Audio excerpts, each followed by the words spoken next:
All right, y'all, welcome back. I'm Molly. You're watching Mirror Readings, and we're talking about Gene Key 64. All right, Gene Key 64 is the last in the Gene Key sequence, and it has the shadow of confusion, the gift of imagination, and the city of illumination.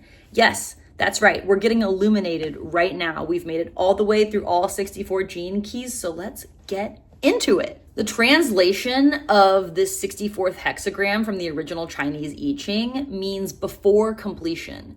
The 63rd hexagram translation means after completion, okay? And the city there was truth. We can only really know the truth of anything after it's already completed. But here in the 64th Gene Key, we are before completion. Things are still being cooked up. Confusion is a state without structure, but it's rippling with potentiality. And that's the beauty of this 64th shadow.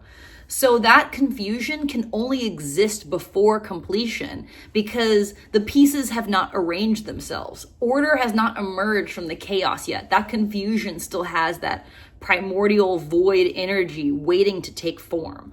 The secret of overcoming this 64th shadow is time. Confusion needs time to sort itself out. You ever heard that saying that sometimes murky water is best cleared by leaving it alone? That's what confusion needs. And it's really hard because our egos will tell us that we have to hurry up. But taking action from a place of confusion will only breed more confusion. Richard Rudd says that it's uncomfortable to realize that we're asleep while we're still asleep. And that sums up this 64th shadow in a nutshell. Like, we're so confused, but how do we unconfuse ourselves when we're confused about being confused?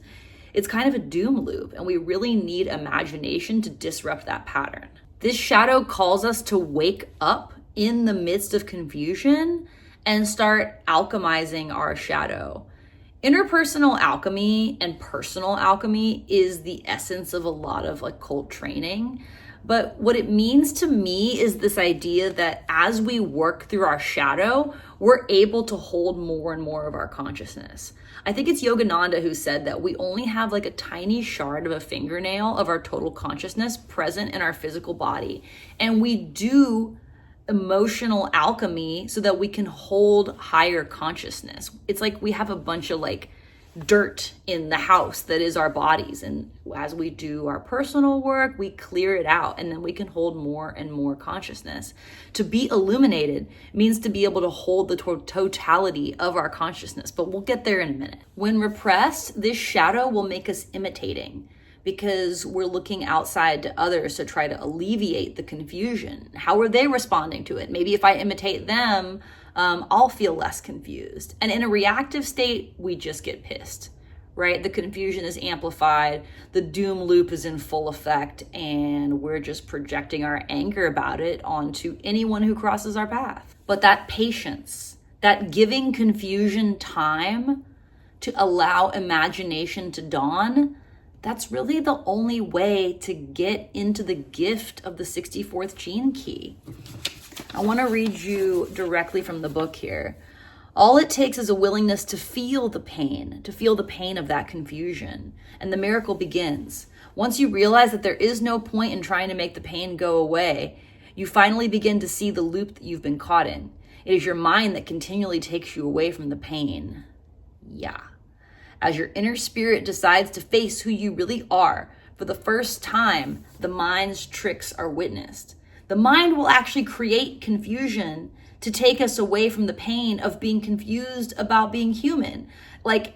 We are out of place here in this form. We are a huge body of consciousness, and we are pinched off in this tiny little human perspective, and it's inherently confusing.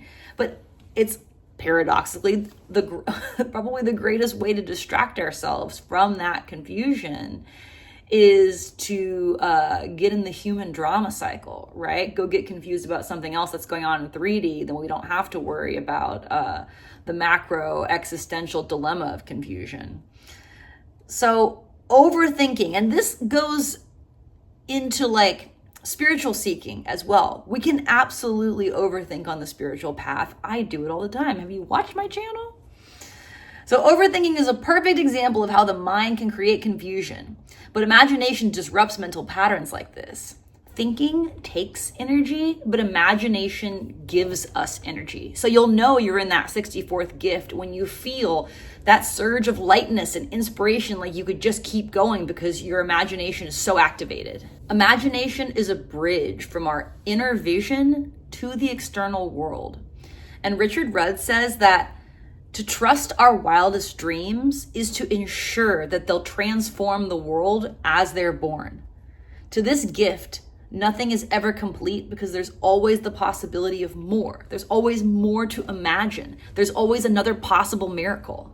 And as we look towards the city of illumination, we're reminded that it's pretty much the same thing as imagination, but without the I. There is no individual I personality complex because it dissolves as more of our oversoul makes our way into our physical body. When we're illuminated, we become pure vessels for higher consciousness.